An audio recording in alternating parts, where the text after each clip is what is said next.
हिंदू राष्ट्र हुआ करते थे 13 देश, लेकिन आज हिंदू धर्म का यहाँ नामो निशान नहीं है। इसीलिए लोगों को जागरूक करने के लिए इस वीडियो को पूरा देखें और शेयर जरूर करें। नंबर 13, अफगानिस्तान। गांधार और कंबोध प्राचीन काल के राज्य थे जहाँ हिंदू राजा राज्य करते थे। उसके बाद यहाँ पारसी और बौद्ध धर्म के राजाओं ने शासन किया, लेकिन बाद में इन जमीनों को मिलाकर अफगानिस्तान बना। इस देश ने अपना राष्ट्र धर्म इस्लाम बना लिया और अफगानिस्तान में आज तक लोग कभी खुश नहीं रह पाए हैं। नंबर 12 है पाकिस्तान। साल 1947 में पहले भारत का ही हिस्सा था और सिंध के नाम से जाना जाता था, लेकिन बाद में ये अलग देश बना जिसमें पंजाब, मुल्तान, पेशावर, बलूचिस्तान आधे भाग मिले।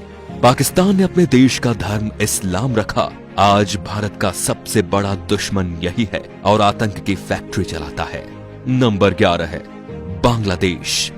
साल 1947 में भारत के विभाजन के बाद बंगाल से कटकर पूर्वी पाकिस्तान बना। 1949 में आवामी लीग की स्थापना हुई। इसका उद्देश्य पूर्वी पाकिस्तान को संयुक्ता दिलाना था। 1971 शेख मुजीब और अवामी लीग ने 26 मार्च को स्वतंत्रता की घोषणा कर दी और नए देश का नाम रखा बांग्लादेश। नंबर 10, नेपाल।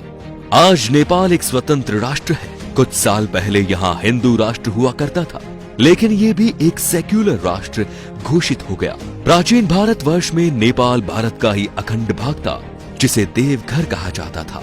इसी देश में भगवान श्री राम की पत्नी सीता, जिनका जन्म स्थल मिथिला में स्थित है। नंबर 9, भूटान। प्राकृतिक सुंदरता से भरपूर भूटान भी कभी भारतीय महाजनपदों के अंतर्गत एक जनपद था और अखंड भारतवर्ष का हिस्सा था। भूटान संस्कृत के शब्द भूतान से बना शब्द है। नंबर 8, तिब्बत। तिब्बत को ट्राइविस्टम कहा जाता था, जहां ऋषिका और तुषाराम नामक राज्य थे। आज चीन द्वारा कब्जा किया हुआ ये देश भी भारतवर्ष का अभिन्न अंग था। तिब्बत में पहले हिंदू, फिर बाद में बौद्ध धर्म का प्रचार हुआ और ये बौद्धों का प्रमुख केंद्र भी बन गया। Number 7, Myanmar. म्यांमार को प्राचीन भारतवर्ष में ब्रह्मदेव के नाम से जाना जाता था। ये देश प्राचीन काल से ही भारत का ही उपनिवेशक रहा है। हालांकि मुस्लिम शासन काल में म्यांमार शेष भारत से कटा रहा और यहाँ पर स्वतंत्र राज्य सत्ताएं कायम हो गई। नंबर 6, श्रीलंका। श्रीलंका भारतीय उपमहाद्वीप के दक्षिण में हिंद महासागर में स्थित एक बड़ा महाद्वीप है। ये भारत के चोल और पांड जनपद के अंतर्गत आता था। कालांतर में यहाँ के सिंघल राजा ने बौद्ध धर्म अपनाकर इसे राज्य धर्म घोषित कर दिया और आज श्रीलंका भारत से अलग है। Number 5, Malaysia. मलय प्राय द्वीप का दक्षिणी भाग मलेशिया देश के नाम से जाना जाता है। इसके उत्तर में थाईलैंड, पूर्व में चीन का सागर और दक्षिण और पश्चिम में मलक्का का जलडमरू मध्य है। उत्तर मलेशिया के बुजांग घाटी तथा मरबाक के समुद्र किनारे के पास पुराने समय के अनेक हिंदू तथा बौद्ध मंदिर आज भी है। मलेशिया अंग्रेजों के गुलामी से 1957 में मुक्त हुआ। वहां पहाड़ी पर बटुकेश्वर का मंदिर है, जिसे बातू गुफा मंदिर कहते हैं। पहाड़ी पर कुछ प्राचीन गुफाएं भी हैं। आपको बता दें कि मलेशिया फिलहाल एक मुस्लिम राष्ट्र है। Number 4, Singapore. प्राचीन काल में भारत के इस हिस्से का नाम सिंहपुर था, जो आज सिंगापुर हो गया है। बाद में 9 अगस्त 1965 को अंग्रेजों ने सिंगापुर को स्वतंत्र और एक गणतंत्र देश बना दिया। Number 3, Thailand. हमें भले ही घूमने के लिए कहीं जाना हो तो थाईलैंड का नाम दिमाग में आता है, लेकिन ये बहुत ही कम लोग जानते हैं कि थाईलैंड का प्राचीन भारतीय नाम श्याम देश है।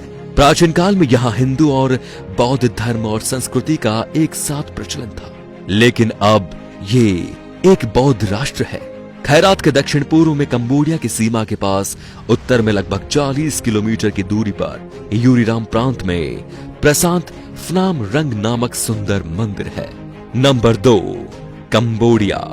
पौराणिक काल का कंबोज देश, कल का कंपूचिया और आज का कंबोडिया पहले हिंदू रहा और फिर बौद्ध हो गया।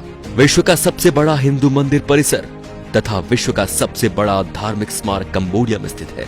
यह कंबोडिया के अंकोर में है, जिसका पुराना नाम यशोधरपुर है। Number 1, Vietnam. प्राचीन भारतवर्ष में वियतनाम को चंपा कहकर पुकारा जाता था। चंपा के लोग चांप कहलाते थे। वर्तमान समय में चांप लोग वियतनाम और कंबोडिया के सबसे बड़े अल्पसंख्यक हैं। आज के ये अपने आप में एक स्वतंत्र राष्ट्र है।